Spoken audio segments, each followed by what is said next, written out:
Dito, kato. Andi ay nga mo kana internet to magatak ka to ka. To sulang.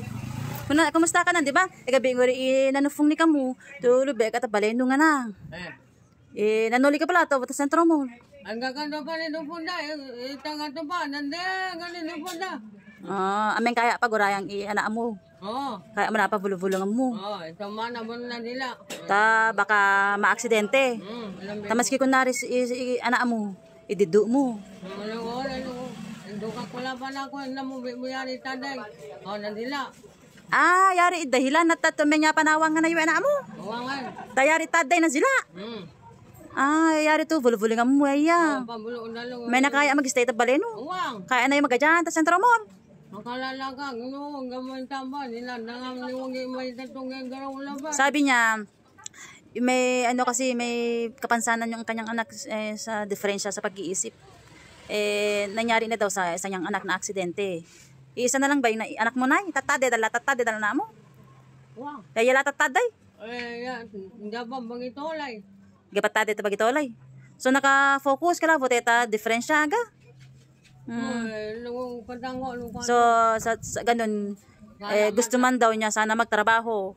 Hindi niya magawa dahil ang anak niya, diferensya nga, ito nga, yung palagi niyang kasama.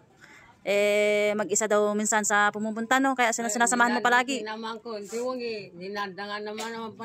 Kahit, ayaw niya daw mapahamak ang kanyang anak. Kahit na kung saan-saan pumunta, sasama pa rin daw si nanay. Ganun niya kamahal ang kanyang anak. Diba, Nay? Kaya, siyempre naisip nyo din kung bakit si nanay hindi makatrabaho, hindi siya makaano. Kaya magtrabaho. Kayang-kaya daw niya magtrabaho. Pero hindi niya kayang iwan ang kanyang anak. Na diferensya ang kanyang anak. Diferensya sa pag-iisip yung kanyang anak.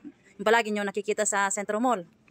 Ayan ang kaya lagi nyo nakikita na magkasama sila mag-ina. Yun. Hanggang humihingi na lang kayo, no? Kung asinong mga gustong bigyan kayo. Oo, galabon niya ako. So, kung meron daw na nagbigay sa kanila, yun lang din yung pagkain nila, Nay, no?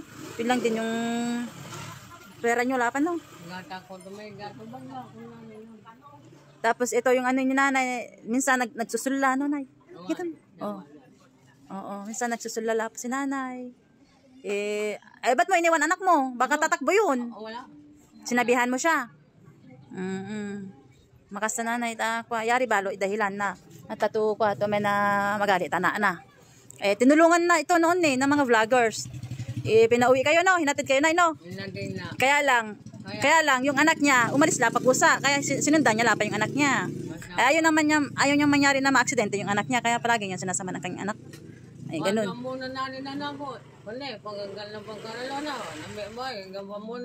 Oo, kasi diferensya lugo, iuto na, inuno na. Kaya alam yung anak mo. Kaya lagi mo siya binabantayan kung may nang babaso sa anak mo, ganun. Ayaw niya yung may mangbabaso sa anak niya, ma-aksidente. Yun, no, Nay, no? Sige, nanay.